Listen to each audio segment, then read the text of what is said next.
Hello friends, welcome to my channel.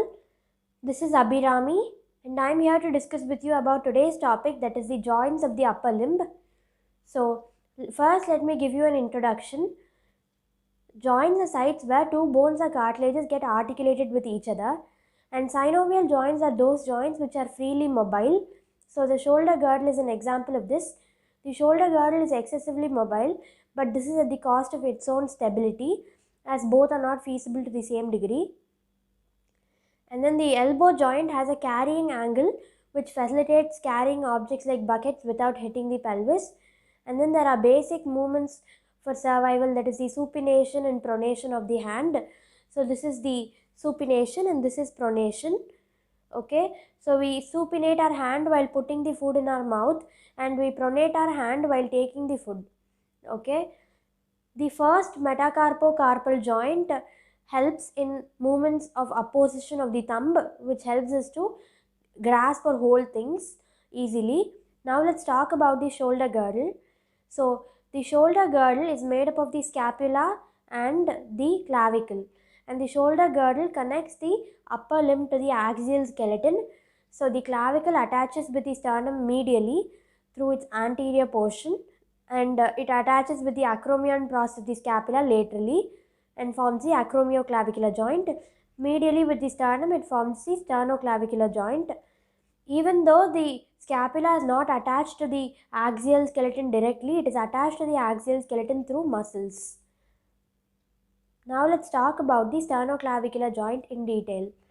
So the sternoclavicular joint is a synovial joint, and it is called as a complex joint and also a compound joint. Why is it so? So it is a complex joint because the cavity is divided into two by an intra-articular disc, and it is called as a compound joint because there are three elements that participate here, that is the medial end of the clavicle, and then the clavicular notch of the manubrium sterni. So in this diagram you can see this is the medial end of the clavicle, this is the clavicular notch of the manubrium sterni, and also the first rib and its costal cartilage participate in this joint. Okay, so these are the three elements that participate in the formation of the sternoclavicular joint. Now let's talk about the articular surface. So the articular surface of the clavicle is convex from above downwards, and it is concave slightly from the front to back, and the articular surface of the sternum is smaller than the articular surface of the clavicle. It has a reciprocal concavity and convexity. So because of the concavo-convex articular surfaces, the joint can be classified as a saddle joint. So the articular surface of the clavicle on the medial end is covered by a fibrocartilage because it is a membrane bone. Now let's talk about the next thing, that is the capsular ligament. The capsular ligament is attached laterally to the medial part of the clavicle and medially to the sternum and the first costal cartilage. Anteriorly and posteriorly, it is very strong because it forms the anterior and posterior sternoclavicular ligaments. Now let's talk about the next thing, that is the articular disc. So the articular disc is the main bond of union here in this joint, and the articular disc is attached to the clavicle on a rough area above on its medial end. Okay, on this part, on its lateral side, on its medial end, it is attached over here. And articular disc is also attached posterior to the articular surface of the sternum. Okay, and the articular disc is inferiorly attached to the first costal cartilage in the sternum at its junction. So this is the articular disc. You can see it is attached to the clavicle laterally and attached to the posterior part of the sternum, and then it is also attached to the first costal cartilage and the sternum at its junction. Now let's talk about the interclavicular ligament and costoclavicular ligament. So the interclavicular ligament is present between the medial ends of the two clavicle. So this is the interclavicular ligament, and some fibers of the interclavicular ligament get attached to the upper border of the manubrium sterni. Now let's talk about the costoclavicular ligament. The costoclavicular ligament attaches itself to the inferior part of the medial end of the clavicle on the rough oval impression, and it attaches itself to the sternum and the first costal cartilage at their junction. The blood supply to the sternoclavicular joint is through internal thoracic and suprascapular artery, and the nerve supply to the sternoclavicular joint is through the medial supraclavicular nerve. Now let's talk about the next thing, that is the acromioclavicular joint. So the acromioclavicular joint is the joint between the acromion process of the scapula and the lateral end of the clavicle. So the acromioclavicular joint is mainly possible because of the facets.